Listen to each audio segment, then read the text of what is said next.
મહાપ્રદેશમાં બિરાજમાન થઈ અને આ વાણી બોલાવી રહ્યા. અંજીલ કિતાબ ઇન समय અંજીલ કિતાબ ઇન समय અંજીલ રાસ. આપણો પહેલો શરૂ થાય તો કિતાબ છે રાસ અને એને બાઇબલમાં અંજીલ કહેવાય. બાઇબલ જે છે એમાં સૌથી એમને પૂછ્યું કે ભાઈ તમારે કઈ કિતાબ છે? અંજીલ કિતાબ. અને આપણા રાજ્ય મરાઠીની અંજીલ કિતાબ ઉતારી અને અંજીલ કિતાબમાં છે એવું પ્રેમ. રાસ એટલે પ્રેમ. પહેલો જ કિતાબ છે આપણો રાસ. આપણે વ્રજમાં આવ્યા પછી રાસમાં ગયા ત્યાં રાસની અંદર રાજ્ય મહારાજ જોડે પ્રેમ જ કર્યો. પ્રેમ સિવાય બીજી કોઈ વાત જ નહીં. તો એ પ્રેમની વાતો. તો એ બાઇબલને બી અંજીલ જ કિતાબ કહેવાય. એમને ઈસા મસીહે આવીને સંદેશો લાવ્યા અને એમને સંદેશો મૂક્યો અને એ જ આગળ વાતો આપણા શ્યામા મહારાજની જે અંજીલ પ્રાણનાજી એ અંજીલ કિતાબ રાસ કિતાબ લેવા પ્રેમની વાત. ઉતરી કઈ ફિરકાને ફિરકા લેજો. આ સમયે અવતરિત થનારા રાસ ગ્રંથને ખ્રિસ્તી ધર્મમાં અંજીલ ગ્રંથ કહેવાય. हमसे के पासा पर ये बड़ा लिखा निशान અને તફસીરે હુસૈનના કુરાન ને અરે મુસલમાનની જોડે એક કુરાન છે અને એમની જોડે તફસીરે હુસૈનની છે.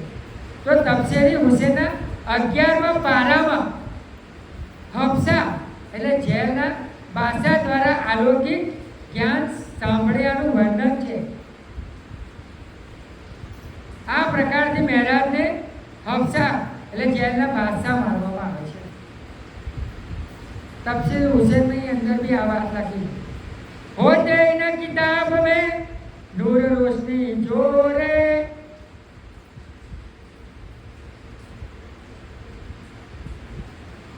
રાસ કિતાબથી નૂર રોશની નો જોર પોતાના દિલની અંદર એ વાણી આવી એટલે એમને જોશ થયો, नूर आयु.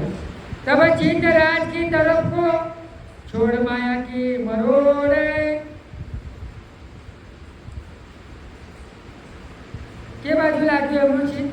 રાજ્ય તરફ અને માયા તરફથી હટી ગયું. કોઈ જ્ઞાન પ્રકાશ થાય એટલે આપણને એમના તરફ ચિત્ત લાગે અને માયા તરફથી હટવા લાગે. યો કરતે ચર્ચા. આ પ્રકારે વાણીનું અવતરણ જબરાઈલે કિયા જોરે. રાજી મહારાજનો જોશનો સ્વરૂપ રાજી મહારાજનો જોશનું સ્વરૂપ જબરાઈલ ફરિશ્તો શ્રી મહારાજના શરીર પર દેખાય છે એટલે એવા જોશ નૂર અંદર.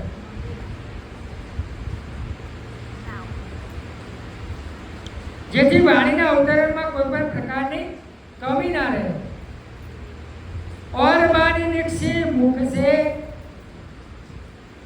और बाणी इंद्रावती ना मुखार में थी सो कलाम जम्बूर के जम्बूर. आ कुरान नो शब्द है, फारसी शब्द जम्बूर जेने આપણે પ્રકાશ કહીએ. રાસ આવ્યો, રાસનો પ્રકાશ અજવાળો. આપણું જ્ઞાન કેવું છે? અજવાળા રૂપી. અજવાળું તો દીવાથી બી થાય, લાઇટથી બી થાય અને આપણું અજવાળું કેવું? પૂનમના ચાંદથી બી થાય અને આપણું ભર બપોરનો સૂર્ય ઉગ્યો હોય ને હવે એમાં કોઈ અંધારું રહે ના દેખાય એવું બને તો એ પ્રમાણેનું એ પ્રકારનું આપણા પ્રાણનાથી જ્ઞાન થાય. બપોરનો સૂરજ આમ સ્પષ્ટ ખબર પડી જાય કે ભાઈ આ જ પૂર્ણ પરમાત્મા, આ જ પ્રાણનાજી, આ જ બુદ્ધ નિષ્કલંક અવતાર, આ જ કલ્કી અવતાર જે આ કળિયુગમાં આવવાના હતા એ આવી ગયા.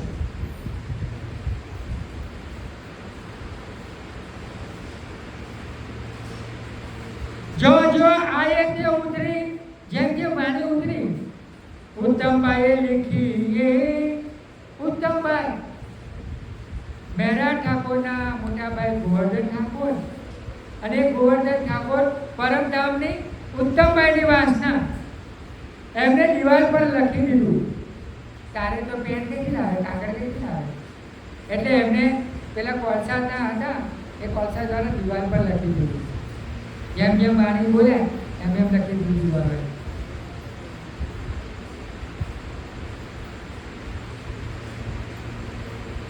જો જો ઉતરતી ગઈ, જેમ જેમ જોશ રૂપી વાણી ઉતરતી ગઈ, ત્યો ત્યો કિએ જમે, ત્યો ત્યો કિએ જમે, એમ ઉદ્ધવ ઠાકોર कोलसाથી दीवार पर लगता गया.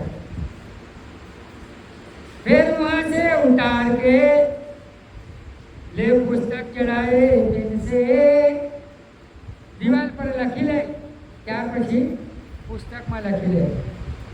આમ આ વાણી લખતા ગયા. એ દોય કિતાબે ઉતરે अंजीरो और जम्बूर रास ने प्रकाश, खंडुद्री भी न समय, खंडुद्री भी आ समय इष्ट विरह का उतरिया नूर, अर्थात खंडुद्री वाणी उतरी अवतरित थई. कलश बीज इन समय, कलश बीज इन समय उठाई ते अंकुर, कलशनी બે ચોપાઈઓ ત્યાં હંસાની અંદર અવતરિત થઈ. સો તપતે ચડે દીપ મેં, કલશની બે ચોપાઈઓ હંસાની અંદર ઉતરી અને ત્યાર પછી શ્રીજી દીપ બંદરની અંદર જયરામ કસારાની જાગણી કરવા જાય ત્યાં સુધી કલશની વાણી સંપૂર્ણ ઉતરી જાય છે. હુઆ સુરત મેં મજબૂર, અને ત્યાંથી પછી સુરતની અંદર પૂરી થાય છે. बेहद वाणी उतरी दीप बंदर जल में, प्रकाश गुजराती की बेहद वाणी दीप बंदर की अंदर जल में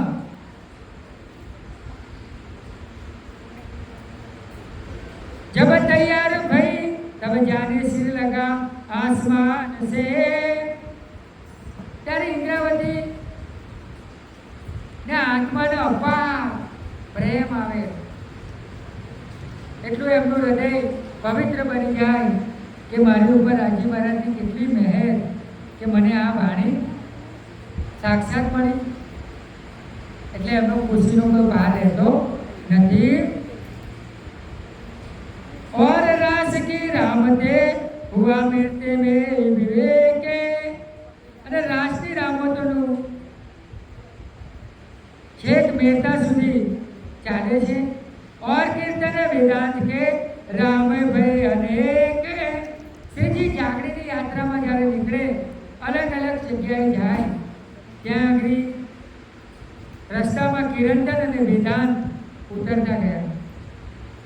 और किताब तोरे तक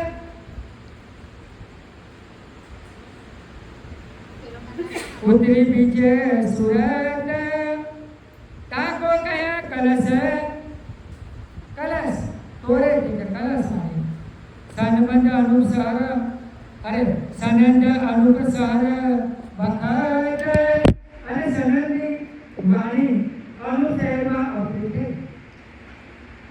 वाला सुंदर साथी આપણા સ્વરૂપ સાહેબની અંદર 14 કિતાબો છે અને 14 કિતાબો કઈ કઈ જગ્યાએ ઉતરી એ સિદ્ધિ સાહેબ આપણા બધા સુંદર સાથે